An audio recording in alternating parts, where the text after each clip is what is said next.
नमस्कार दोस्तों, कैसे हैं आप सब। आशा करती हूँ कि आप सब बहुत अच्छे हैं और आपकी पढ़ाई भी निरंतर रूप से बहुत ही अच्छे तरीके से चल रही होगी। मेरा नाम है उपासना श्रीवास्तव और स्वागत है आप सभी का आपके चैनल द क्वेस्ट 001 पर, जहां हम आज विश्व भूगोल के दूसरे चैप्टर यूनिवर्स यानी कि ब्रह्मांड के विषय में पढ़ रहे हैं। और आज की क्लास में हम देखने जा रहे हैं measuring units of the universe के विषय में, यानी कि ब्रह्मांड की मापन इकाइयों के विषय में। कल की क्लास में हम लोगों ने देखा हुआ था कि किस प्रकार से ब्रह्मांड की उत्पत्ति हो रही है, यानी कि जो ब्रह्मांड के परिचय और ब्रह्मांड की बहुत ही अच्छी परिभाषा हम लोगों ने ली थी, जहां हम लोगों ने देखा था कि किस प्रकार से ब्रह्मांड जो है ग्रुप ऑफ क्लस्टर्स से मिलकर के बना हुआ है। क्लस्टर का अर्थ होता है लगभग जहां पर 100 बिलियन गैलेक्सीज इकट्ठी होती हैं या एग्जिस्ट करती हैं, ऐसे समूहों को हम ग्रुप ऑफ क्लस्टर कहते हैं। और प्रत्येक ग्रुप में जो क्लस्टर्स हैं वो ग्रुप्स से मिलकर के बने हुए हैं। प्रत्येक ग्रुप में लगभग 4 से 10 गैलेक्सीज एग्जिस्ट करती हैं। प्रत्येक जो स्टार हैं उन सब का एक खुद का सिस्टम होता है। जैसे हम अपने सन के पर्सपेक्टिव में अगर पढ़ें तो सूर्य के जो परिमंडल है, या कह सकते हैं सूर्य का जो सिस्टम है, उसे हम सोलर सिस्टम के नाम से जानते हैं, जहाँ लगभग 8 ग्रह, उपग्रह और दूसरे अदर सेलेस्टियल बॉडीज़ जो है हमें देखने के लिए मिलते हैं। तो आगे हम देखेंगे इन सभी चीज़ों के विषय में, लेकिन आज का जो हमारा टॉपिक है ये है measuring units of the universe. तो आज का हमारा टॉपिक है measuring units of the universe, यानी कि ब्रह्मांड की मापन इकाइयाँ। देखिए, ब्रह्मांड की मापन जो इकाइयाँ हैं वो मुख्य रूप से 3 प्रकार की हैं और इनकी शुरुआत ब्रह्मांडीय इकाइयाँ,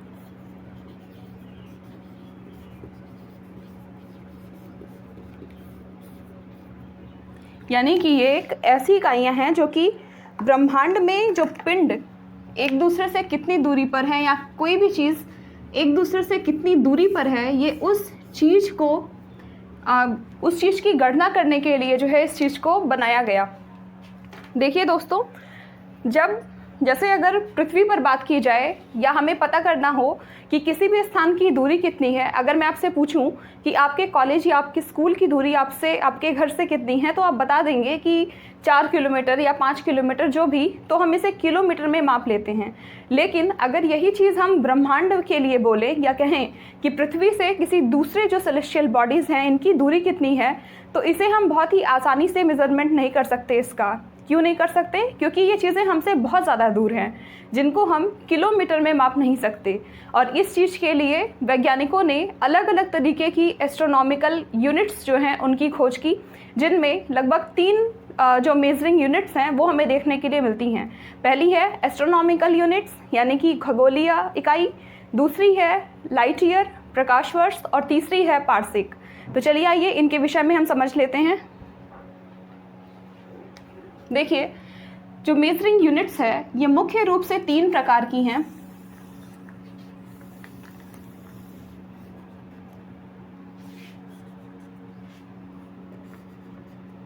पहली है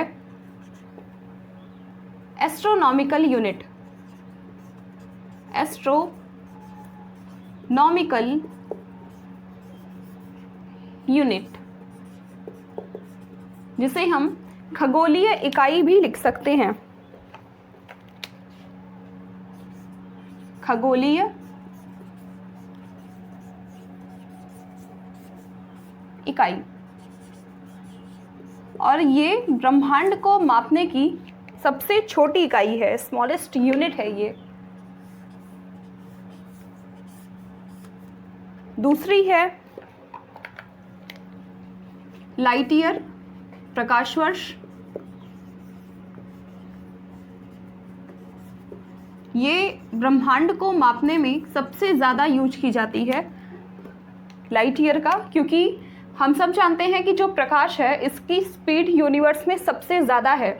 और यही कारण है कि इस चीज़ को आइंस्टीन के द्वारा बताया गया और बाद में चल करके लाइट ईयर को एक मापन की इकाई के रूप में जो है वैज्ञानिकों के द्वारा अपनाया गया। तो दूसरी है प्रकाश वर्ष। प्रकाश वर्ष। और तीसरी यूनिट है पारसेक, जो कि ब्रह्मांड को मापने की सबसे बड़ी यूनिट है।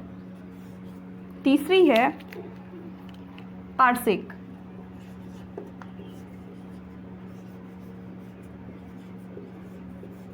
और इसे हिंदी और इंग्लिश में एक ही नाम से जानते हैं, पारसेक ही लिखेंगे।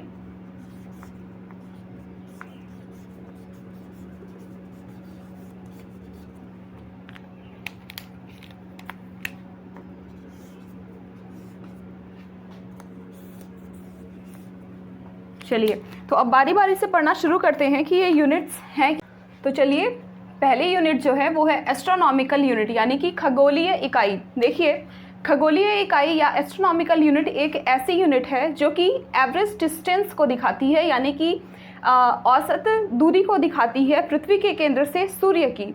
तो चलिए, इसे हम पहले लिख लेते हैं, फिर हम इसे समझेंगे। तो इसे हम लिख सकते हैं कि एवरेज डिस्टेंस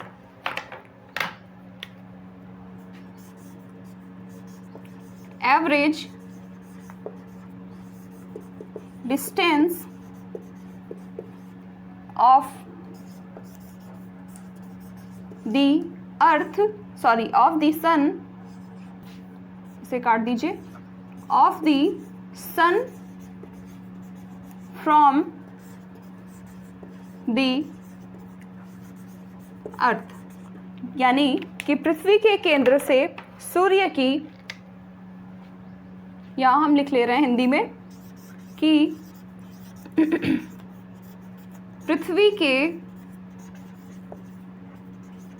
केंद्र से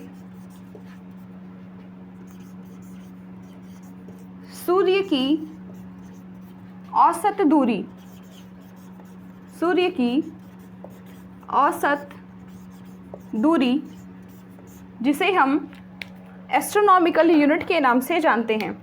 तो देखिए, जब बात होती है औसत की, तो हम यहाँ औसत का उपयोग क्यों कर रहे हैं या औसत का प्रयोग हम क्यों कर रहे हैं? क्योंकि हम जानते हैं कि जो पृथ्वी है वो इलिप्टिकल शेप की है। जो पृथ्वी है, यहाँ हम इसको यहाँ पर लिख दे रहे हैं। तो यहाँ हम देखते हैं कि जो हमारी पृथ्वी है वो सूर्य के अराउंड इलिप्टिकल पाथ में चक्कर लगाती है। ये हमारा सन है और ये है हमारी पृथ्वी, जो कि सूर्य की परिक्रमा कैसे कर रही है? इलिप्टिकल शेप में कर रही है। यानी कि कभी वो सूर्य के बहुत ही ज़्यादा पास है और कभी वो सूर्य से बहुत ज़्यादा दूरी पर है। तो इसे जब हम पढ़ेंगे एपीहीलियन और पेरीहीलियन की क्या घटना होती है, तो उस टाइम हम इस चीज़ को बहुत ही अच्छे से समझेंगे। यह है हमारी अर्थ। तो एक टाइम में कुछ ऐसी कंडीशन होती है जब पेरीहीलियन की कंडीशन होती है, तो पृथ्वी जो है वो सूर्य के काफ़ी नज़दीक होती है, जिसे हम पेरीहीलियन की कंडीशन कहते हैं। और इस टाइम जो पृथ्वी और सूर्य के बीच की जो औसत दूरी होती है, जो दूरी होती है, वो 147 मिलियन किलोमीटर की होती है, मिलियन किलोमीटर की होती है। जबकि जब एपीहीलियन की घटना होती है, यानी कि जब पृथ्वी जो है वो सूर्य से काफ़ी दूरी पर होता है या मैक्सिमम दूरी पर होता है, तो इस घटना को हम एपीहीलियन के नाम से जानते हैं। और इस टाइम में एपीहीलियन, और इस टाइम में जो पृथ्वी की दूरी होती है सूर्य से, वो लगभग 152 मिलियन किलोमीटर की होती है। तो आप देख रहे हैं कि किस प्रकार से ये जो दूरियां हैं वो अलग अलग हैं। पेरीहीलियन के टाइम में पृथ्वी जो है वो सूर्य के पास है, जबकि एपीहीलियन की कंडीशन में पृथ्वी जो है वो सूर्य से दूर है। और यही कारण है कि हम इसकी एवरेज डिस्टेंस को निकालते हैं। तो जब हम इन दोनों को जोड़ करके 2 से डिवाइड कर देंगे, तो इससे हमें पृथ्वी और सूर्य के बीच की जो एवरेज यानी जो मीन डिस्टेंस होगी वो हमें पता चलती है। और यही कारण है कि हम यहाँ औसत जो शब्द है इसका उपयोग हम इसीलिए कर रहे हैं। तो इस चीज़ को आप ध्यान दीजिएगा कि हम औसत दूरी या एवरेज डिस्टेंस की बात जो है क्यों कर रहे हैं, एवरेज डिस्टेंस। और आइए इसके दूसरे चीज़ों को लिख लेते हैं। तो जो इसकी यूनिट्स है, तो हम लिख सकते हैं कि 1 astronomical unit equal to 1 AU। अब मैं से AU लिख रही हूँ, तो आप ध्यान दीजिएगा कि AU का मतलब है एस्ट्रोनॉमिकल यूनिट। तो 1 AU इक्वल टू होता है 1.5 इंटू 10⁸ किलोमीटर, यानी कि 1.5 गुणे 10⁸ किलोमीटर के बराबर। अगर हम इसे किलोमीटर को अगर हम मीटर में चेंज कर दें तो हम लिख सकते हैं कि 1.5 इंटू 10⁻12 किलोमीटर। अब ये 12 किलोमीटर कैसे हुआ, ये आपको पता होगा कि 1 किलोमीटर के बराबर जो है 1000 मीटर होता है। तो जब हम इसे इसमें ऐड करेंगे तो यहाँ जो ये 12 बढ़ रहा है, ये इसलिए जो है बढ़ जाएगा।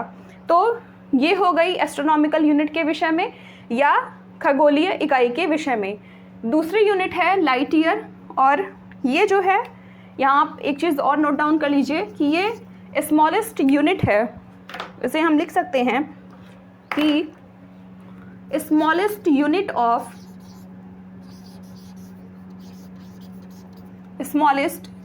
यूनिट या ब्रह्मांड के मापन की सबसे छोटी इकाई। इस चीज़ को आप लिख लीजिएगा यहाँ पर। चलिए अब हम चलते हैं लाइट ईयर की तरफ। इसके बाद जो है दूसरी जो यूनिट है वो है लाइट ईयर, यानी कि प्रकाश वर्ष। देखिए, प्रकाश को जो है यूनिवर्स के मेजरमेंट का आधार इसलिए बनाया गया क्योंकि ये आइंस्टीन की खोज के ऊपर बेस्ड है। क्योंकि आइंस्टीन के द्वारा जो है बताया गया था कि ब्रह्मांड में कोई भी दूसरी चीज़ ऐसी नहीं है जिसकी स्पीड लाइट से जो है तेज़ है, यानी कि प्रकाश की जो स्पीड है वो यूनिवर्स में मैक्सिमम है। और यही कारण है कि प्रकाश को यूनिवर्स की मेजरमेंट का आधार बनाया गया या बेस बनाया गया, और इसलिए यहाँ पर हम प्रकाश वर्ष को एक मेजरमेंट यूनिट के रूप में जो है पढ़ते हैं। तो चलिए आइए इसे हम लिख सकते हैं कि एक वर्ष में प्रकाश द्वारा चली गई दूरी, यहाँ हम लिख सकते हैं कि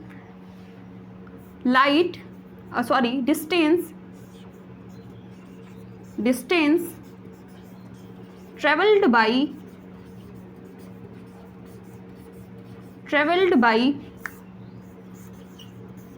लाइट इन अ ईयर, यानी कि एक वर्ष में प्रकाश द्वारा चली गई दूरी।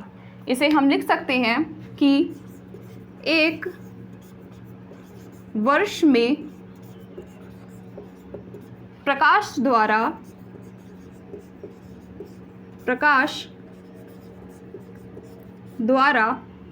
चली गई दूरी, जिसे हम प्रकाश वर्ष के नाम से के रूप में जो है जानते हैं। तो ये हो गई, और इसका कॉन्सेप्ट किसने दिया था? आइंस्टीन के द्वारा जो है ये कॉन्सेप्ट जो है दिया गया था। दूसरा, एक लाइट ईयर के बराबर 1 लाइट ईयर, LY से रिप्रेजेंट कर रही हूँ, आप समझ लीजिएगा। तो एक लाइट ईयर के बराबर होता है 9.4067 इंटू 10⁻12 किलोमीटर, यानी कि हिंदी में 9.46, सॉरी उल्टा हो गया है, 9.4607, गलत हो गया है, ध्यान दीजिएगा इस चीज़ पर। 9.4607 इंटू 10⁻12 किलोमीटर के अराउंड। और इसे अगर हम किलोमीटर में इसे चेंज करें तो 1 लाइट ईयर इक्वल टू हो जाता है 9.4607 इंटू 10⁻, कितनी बढ़ेगी? 3 बढ़ जाएगी, तो ये हो जाएगी 15 मीटर। तो ये हो गया लाइट ईयर के विषय में, जहां हम लोगों ने देखा कि एक लाइट ईयर के बराबर 9.4607 गुणे 10⁻12 किलोमीटर के अराउंड है, और मीटर में 9.4607 गुणे 10⁻15 मीटर के आसपास। और इसे ये जो है और इसके बाद जो है ये जो लाइट ईयर है इसको सबसे ज़्यादा उपयोग में लाया जा सकता है। तो इसे हम यहाँ लिख सकते हैं तीसरा नंबर डाल करके कि maximum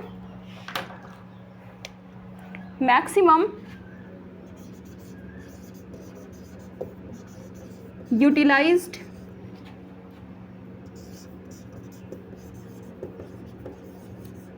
unit in the astronomy. Hindi में इसे आप लिख सकते हैं कि सर्वाधिक उपयोग में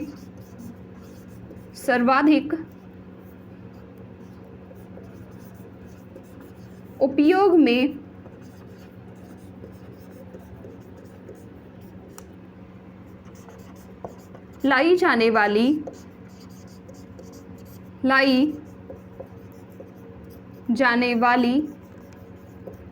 इकाई। तो ये हो गया लाइट ईयर के विषय में कि लाइट ईयर क्या है। यहाँ हम लोगों ने देखा ये इसकी जो है तो यहाँ हम लोगों ने लाइट ईयर के विषय में देखा कि लाइट ईयर क्या है। इसकी जो है ये क्लियरली विजिबल नहीं है, चलिए 607, इस चीज़ को आप ध्यान दीजिएगा। तो यहाँ हम लोगों ने इन चीज़ों को पढ़ा लाइट ईयर के विषय में। तो चलिए इसके बाद जो तीसरी यूनिट है ये है पार्सेक। देखिए पार्सेक जो है वो ब्रह्मांड की दूरी मापने की सबसे ज़्यादा पुरानी और सबसे ज़्यादा बड़ी यूनिट है। इसे हम लिख सकते हैं कि oldest and largest unit of the universe. इसे हम लिख सकते हैं कि ओल्डेस्ट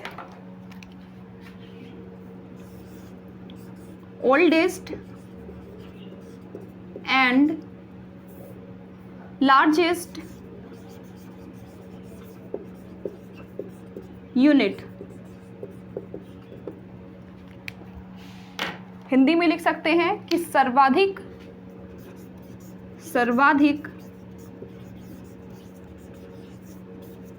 प्राचीन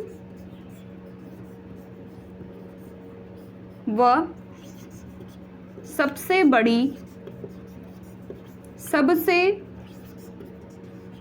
बड़ी ब्रह्मांडीय इकाई।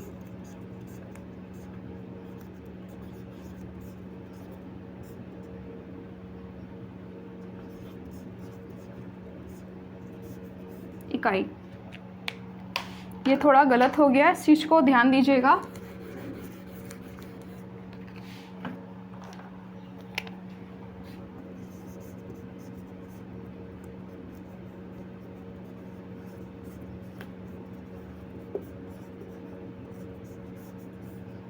इकाई तो ये जो है ये सबसे ज़्यादा पुरानी और सबसे ज़्यादा बड़ी यूनिट है यूनिवर्स के मेजरमेंट के लिए।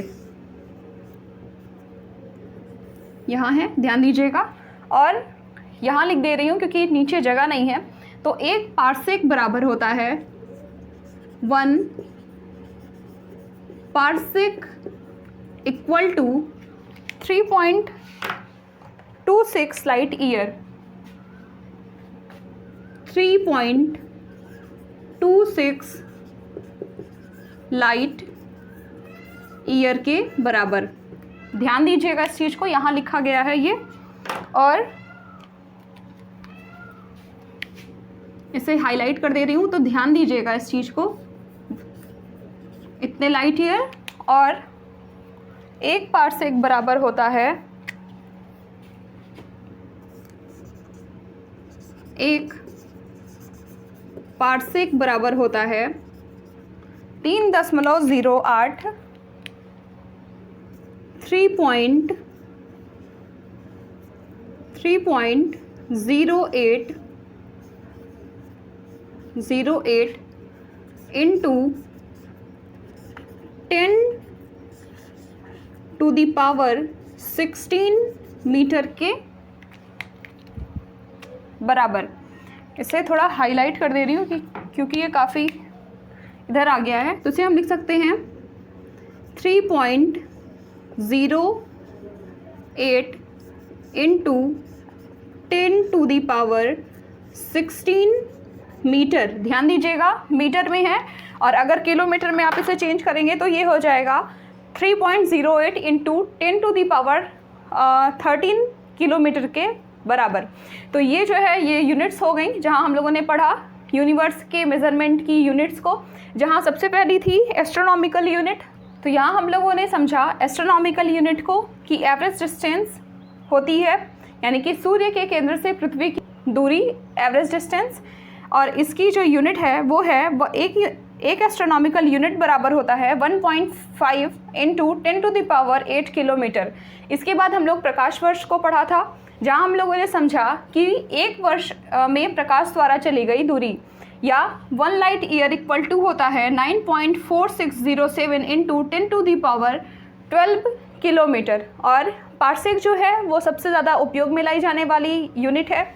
इसके बाद हम लोगों ने पढ़ा पार्सेक के विषय में, लाइट ईयर जो है वो सबसे ज़्यादा उपयोग में लाई जाने वाली यूनिट है। इसके बाद हम लोगों ने पढ़ा पार्सेक को, जहां हम लोगों ने समझा कि पार्सेक जो है वो सबसे ज़्यादा उपयोग में लाई जाने वाली और सबसे ज़्यादा प्राचीन यूनिट है ब्रह्मांड की, जहां पर एक पार्सेक बराबर होता है 3.26 लाइट ईयर के और 3.08 इंटू 10⁻16 मीटर के अराउंड। तो ये हो गया आज के क्लास में, हम लोगों ने समझ लिया यूनिवर्स के मेज़रमेंट यूनिट्स के को। तो आज की क्लास के लिए इतना ही। कल की क्लास में हम देखने जा रहे हैं कुछ कॉन्सेप्ट्स, कुछ थियरीज जो कि बताएंगी कि किस प्रकार से जो है ब्रह्मांड की उत्पत्ति हुई। तो कल की क्लास में जो है ज़रूर जुड़िए और वीडियोस को जो है कंटिन्यू देखते रहिए, क्योंकि ये आपके लिए बहुत ज़्यादा उपयोगी है। और चीज़ें आपको कैसी लग रही हैं, अगर वीडियोस अच्छे लग रहे हैं तो प्लीज़ चैनल को लाइक और शेयर और सब्सक्राइब ज़रूर कीजिए। और इसके साथ ही जो भी आपके डाउट्स, जो भी आपके कमेंट्स हैं, प्लीज़ उन्हें कमेंट बॉक्स के थ्रू मुझ तक पहुंचाइए। मेरी पूरी कोशिश रहेगी कि मैं इसे जल्दी से जल्दी रिजॉल्व करूं। आज की क्लास के लिए इतना ही। नमस्कार, धन्यवाद।